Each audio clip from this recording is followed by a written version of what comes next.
Daghan kaayong negosyo karon, ang sigig post, sigig ads, sigig content, pero walay traction gyud.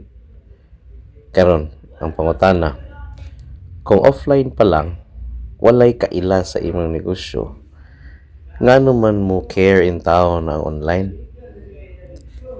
Welcome to Istoryahay Cebu. Karon atong istoryahan ang usa ka strategy nga gikinahanglan sa daghang local businesses, kaning community-based marketing or offline ug online working together. Let's be clear. Community-based marketing is not about pakitang tao lang. Dili ni networking nga awkward. Community-based marketing means building real relationships then amplifying them online.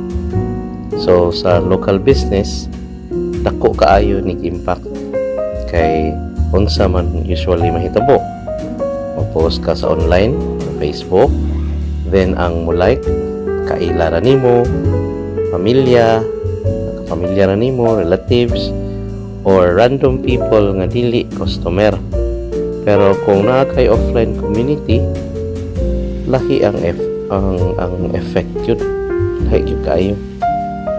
Kaning offline community, pwede nga mga small events, workshops, simple meetups, or bisan gani ka ng mga tambay-tambay sa imong store or cafe. Dili kinahanglang bongga kaayo, kinahanglan lang consistent o tinuod.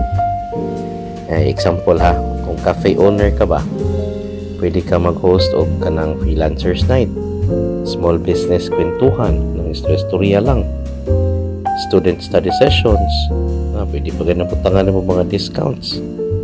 Unsay sunod, i-post din mo online. Ang online dili ang starting point, ang online ang imong megaphone.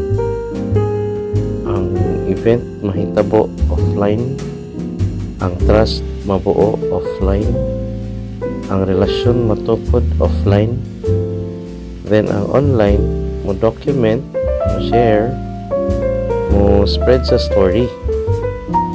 Kung makita sa tao online nga naay community ani nga brand, nga ani sila gitukod nga local community, or murag lingaw o tinuod ni ilang gipunghuwat, kung mo na mahitabo, mas dali sila mo join, mas dali sila mo palit or mo buy sa imong ma-purchase sa imong ipamaligya.